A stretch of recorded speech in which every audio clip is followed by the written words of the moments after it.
एक समय सर्व प्राणियों के हितार्थ परम पावन भागीरथी के तट पर ऋषि समाज द्वारा विशाल गोष्ठी का आयोजन किया गया। इस सभा में व्यास जी के परम शिष्य पुराण वेता सूत जी महाराज हरि कीर्तन करते हुए पधारे।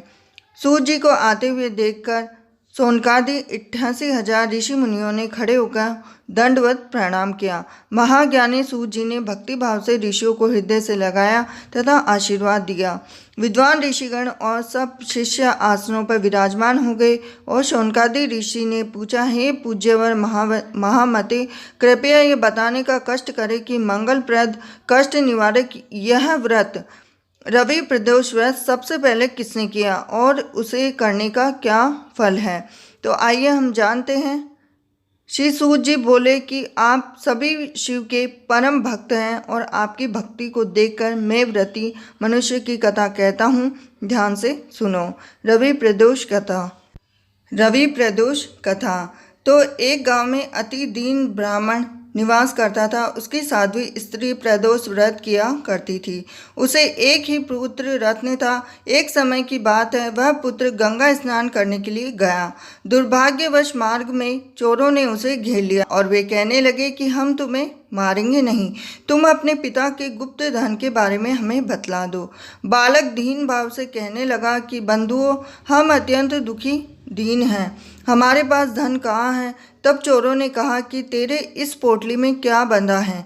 तो बालक ने निसंकोच कहा कि मेरी माँ ने मेरे लिए रोटियां दी हैं।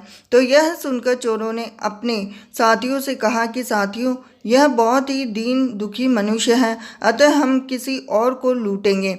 इतना कहकर चोरों ने उस बालक को जाने दिया। बालक वहाँ से चलते हुए एक नगर में पहुंचा। नगर के पास एक बरगद का पेड़ था। वह बालक उसी बरगद के वृक्ष की छाया में सो गया। उसी समय उस नगर के सिपाही चोरों को खोजते हुए उस बरगद के वृक्ष के पास पहुंचे और बालक को चोर समझकर बंदी बना राजा के पास ले गए। राजा ने उसे कारावास में बंद करने का आदेश दिया। ब्राह्मणी का लड़का जब घर नहीं लौटा तब उसे अपने पुत्र की बड़ी चिंता हुई। अगले दिन प्रदोष व्रत था। ब्राह्मणी ने प्रदोष व्रत किया और भगवान शंकर से मन ही मन अपने पुत्र की कुशलता की प्रार्थना करने लगी। भगवान शंकर ने उस ब्राह्मणी की प्रार्थना उसी रात भगवान शंकर ने उस राजा को स्वप्न में आदेश दिया कि वह बालक चोर नहीं है, उसे प्रातःकाल छोड़ दे, अन्यथा उसका राज्य वैभव नष्ट हो जाएगा। प्रातःकाल राजा ने शिवजी की आज्ञा अनुसार उस बालक को कारावास से मुक्त कर दिया और बालक ने अपनी सारी कहानी राजा को सुनाई।